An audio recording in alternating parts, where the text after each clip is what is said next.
Welcome to the ISO Show, dispelling myths and sharing tips for success to improve your business with ISO standards, with your host, Mel Blackmore.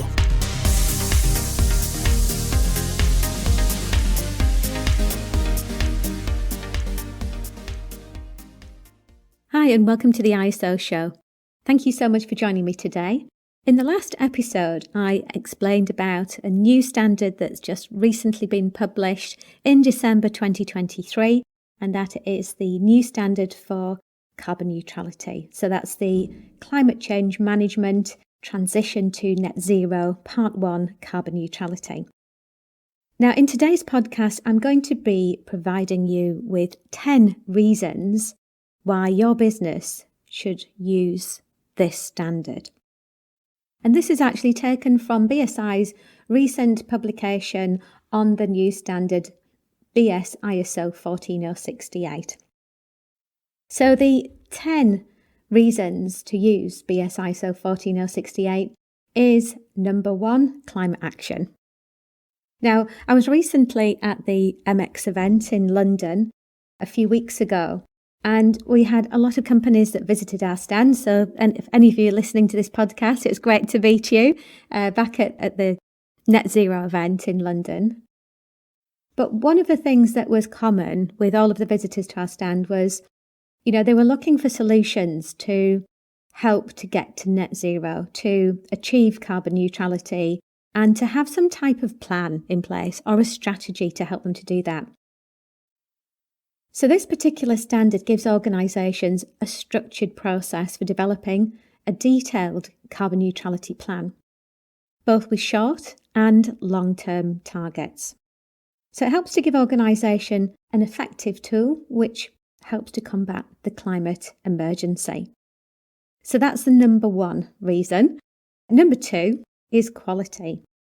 For those of you that have been tuning in for the last couple of years to the ISO show, you know that we are all about raising standards, and this standard is no different.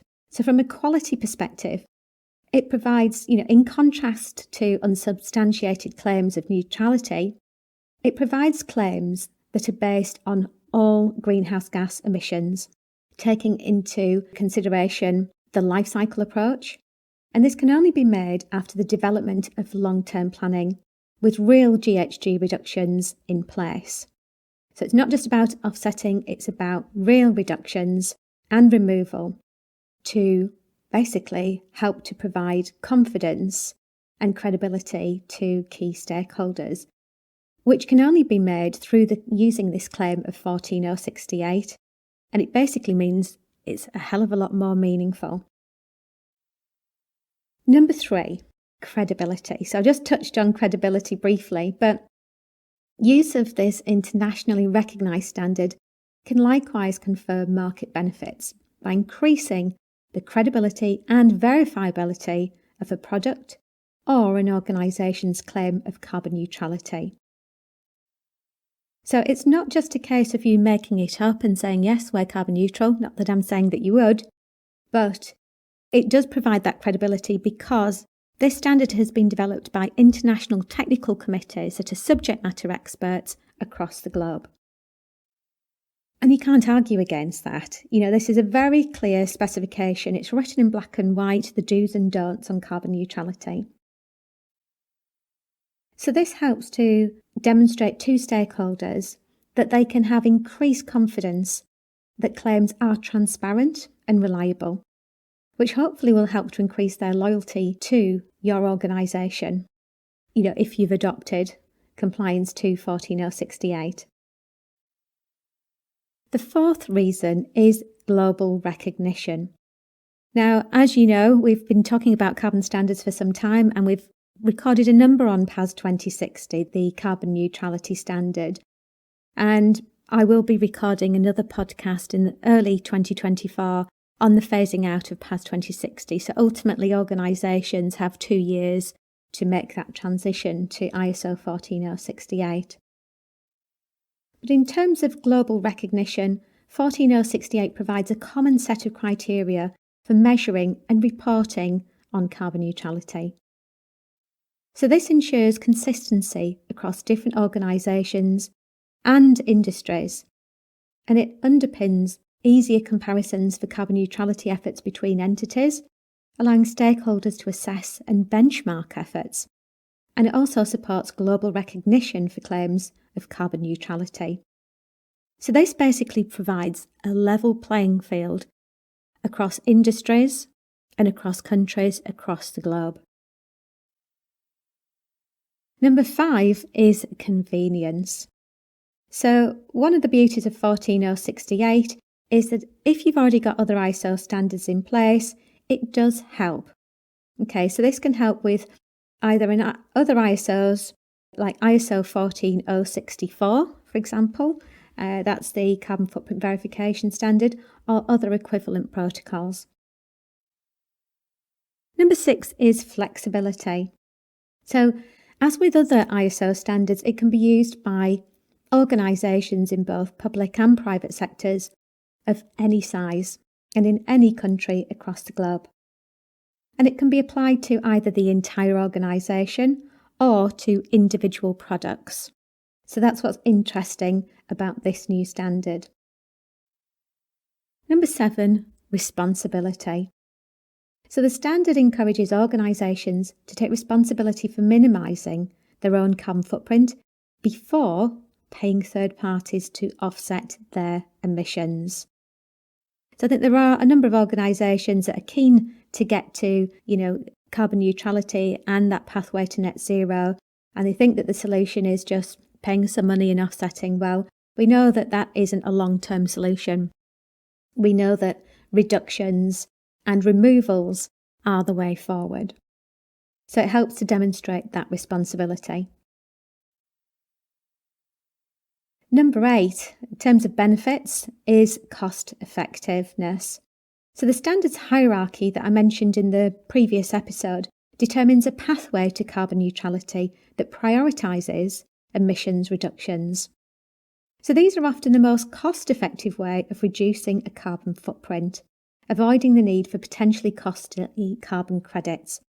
And I know that a lot of organisations that we've been working with over the last couple of years have been focusing on ISO 14064 initially, which is the carbon footprint verification standard that we specialise in at Carbonology, and that they are on that journey. So by taking the next step, which is ISO 14068 in terms of reductions and removals before offsetting is considered, it can significantly reduce costs for an organisation. The 9th reason to use 14068 is risk mitigation.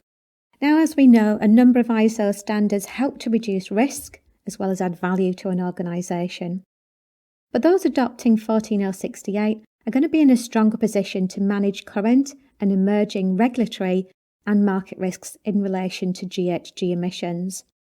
Now, we know that it's a competitive marketplace out there, and we know that sustainability, ESG, is coming up on tenders.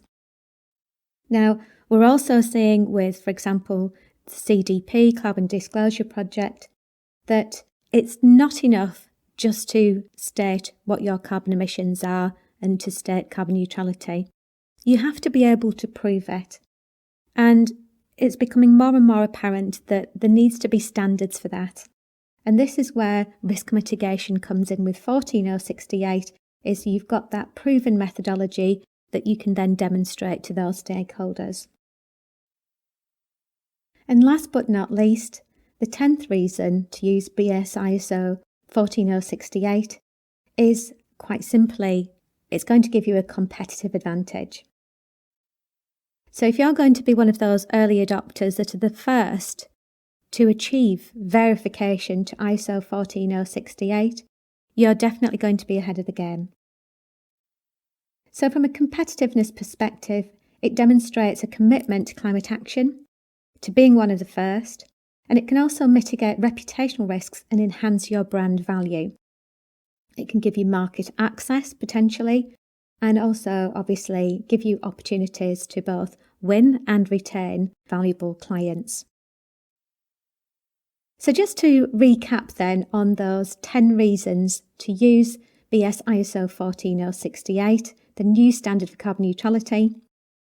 That's 1, climate action, 2, quality, 3, credibility, 4, global recognition, 5, convenience, 6, flexibility, 7, responsibility, and then finally, cost effectiveness, risk mitigation, and 10, competitiveness. So further information on BS ISO 14068 is going to be available in the show notes. So please do go over to the media player that you've been listening to and click on the link that is going to give you access to the information that will be available on the Carbonology website. So that's www.carbonologyhub.com. We're also going to be providing you with more information on the implementation of ISO 14068 in the new year in 2024. If you'd like any support with ISO 14068, even if it's just a discussion to understand how it could apply to your organisation, looking at producing a business case for your organisation, then please do get in touch with us as well at carbonologyhub.com, and we'd be more than happy to arrange a discussion with you online via Teams. So thanks once again for listening. I hope that information has been beneficial for you and to provide you with greater insights into 14068, and I look forward to catching up with you on the ISO show in the new year. Looking to use ISO standards to drive better business practice? Contact us at blackmoresuk.com to access further information and book your free 15-minute call.